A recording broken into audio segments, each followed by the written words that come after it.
Throughout history, there have been events that are incredibly fascinating and hard to believe. One such mystery revolves around the Nephilim, a group of beings that have intrigued people for ages. They are often connected to giants, but their true origins remain unclear. These enigmatic figures have left their mark in ancient texts, religious scriptures, and whispered stories. But who were they really? What does the Bible actually say about them? And what have archaeologists discovered about their existence? Prepare yourself for an incredible journey as we dive into the stories from the Bible, explore the historical background, and uncover the clues that might help us understand the truth about the Nephilim. The biblical accounts of the Nephilim.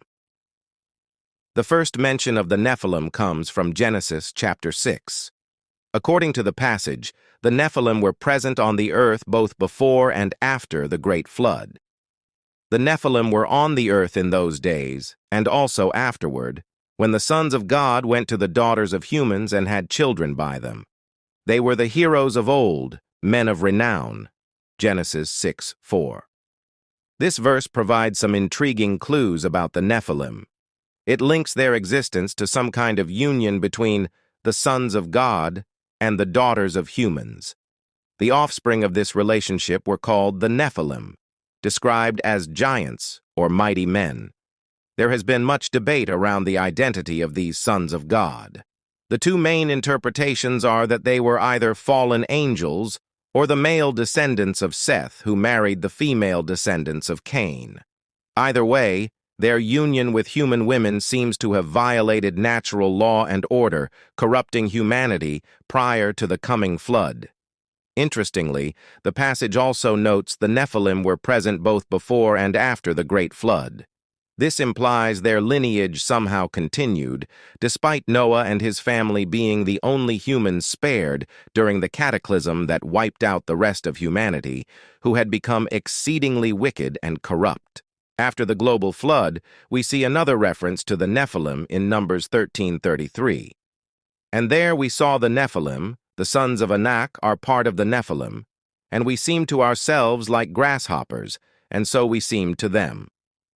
Here the Nephilim are directly connected to the Anakites, a group of giants said to inhabit the land of Canaan that would become the promised land for the Israelites.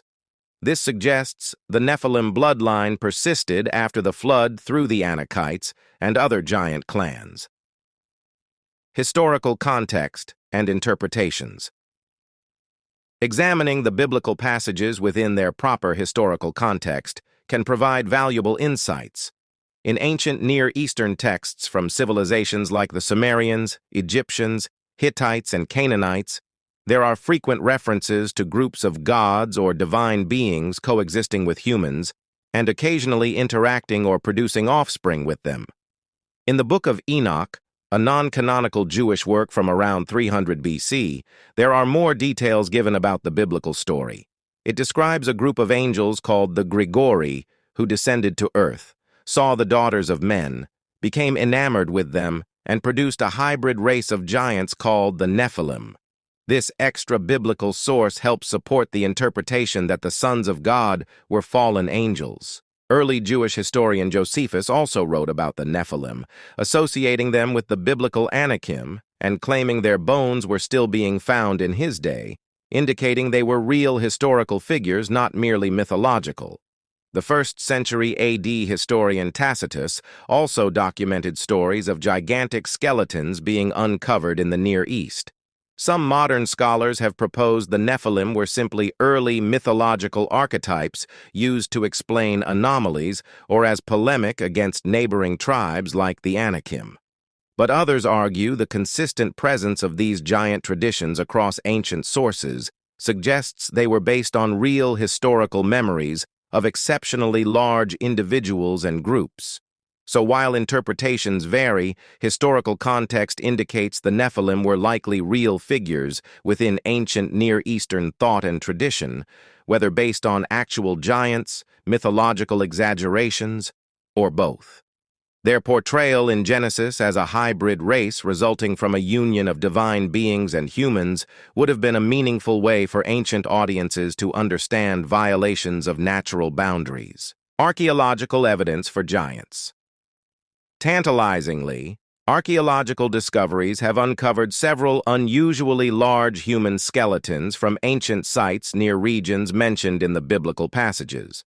While not conclusively proving the existence of the Nephilim, these unusual findings help support the idea that extremely tall humans once inhabited the earth. In Greece, a well-preserved 8-foot-tall skeleton was excavated near an ancient battlefield. In Egypt, a tomb dating to the late period, 664-332 BC, contained several red-haired mummies ranging between 7 to 9 feet tall. And in the Caucasus Mountains, archaeologists unearthed a stone grave holding the skeleton of a man measuring almost 12 feet tall. Other intriguing finds include a 7.5-foot-tall male skeleton found in the desert region of Lovelock, Nevada, along with numerous artifacts and the remains of a sophisticated ancient culture. In 1905, workers digging a water tunnel for a hydroelectric plant near the canton of Schaffhausen, Switzerland, discovered several graves of skeletons measuring up to 8 feet tall. In the early 1900s, miners in Lovelock Cave, Nevada, uncovered a large number of 6.5 to 9 foot tall male skeletons buried with artifacts of an unknown culture.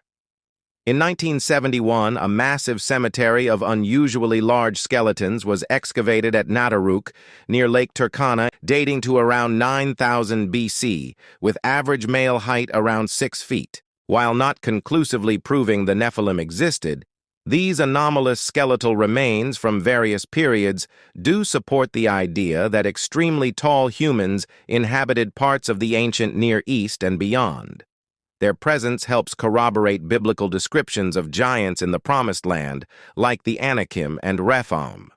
Of course, not every oversized skeleton need indicate direct ancestry from the Nephilim, but taken together, the archaeological evidence adds credibility to the biblical accounts.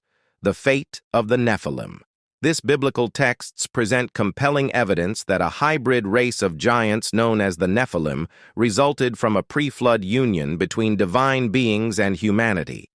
Their bloodline persisted after the flood, manifested through groups like the Anakites inhabiting Canaan. Ancient sources and archaeological discoveries lend support to the idea that exceptionally large humans once roamed the biblical world. But what ultimately became of the Nephilim? When the Israelites first arrived at the edge of the Promised Land, the Book of Numbers relays their fearful report upon encountering the Anakites. And there we saw the giants. The descendants of Anak came from the giants. And we were like grasshoppers in our own sight, and so we were in their sight. Numbers 13:33. This passage indicates the Nephilim bloodline was still powerful in Canaan through the Anakites at that time, but God had promised to drive out the wicked inhabitants because of their corruption. After the Israelites' fearful rebellion against entering the land, God decreed that generation would perish in the wilderness over the next 40 years until a new one was ready to conquer Canaan under Joshua's leadership. As recorded in Joshua chapters 10 to 12, the Anakites and other giant clans like the Rephaim and Amim were defeated and driven out of the land. So Joshua took the whole land, according to all that the Lord had spoken to Moses. And Joshua gave it for an inheritance to Israel according to their tribal allotments. And the land had rest from war. Joshua 11:23. In this way, God fulfilled his promise to judge the wickedness of the pre-flood world and preserve humanity's genetic purity according to his original creation design. The last remnants of the Nephilim bloodline were removed from the promised land of Canaan through military conquest under Joshua. Over subsequent generations, it seems any remaining Nephilim intermarried with surrounding tribes and nations, their hybrid genetics becoming further diluted and dispersed. The Bible provides no further mentions of the Nephilim after the conquest of Canaan. Their mysterious lineage mentioned in Genesis and Numbers had run its course by Joshua's time according to the divine plan revealed in Scripture. If you enjoyed this video, kindly smash the like button, share this video with others, and check out our other videos. Have a great day.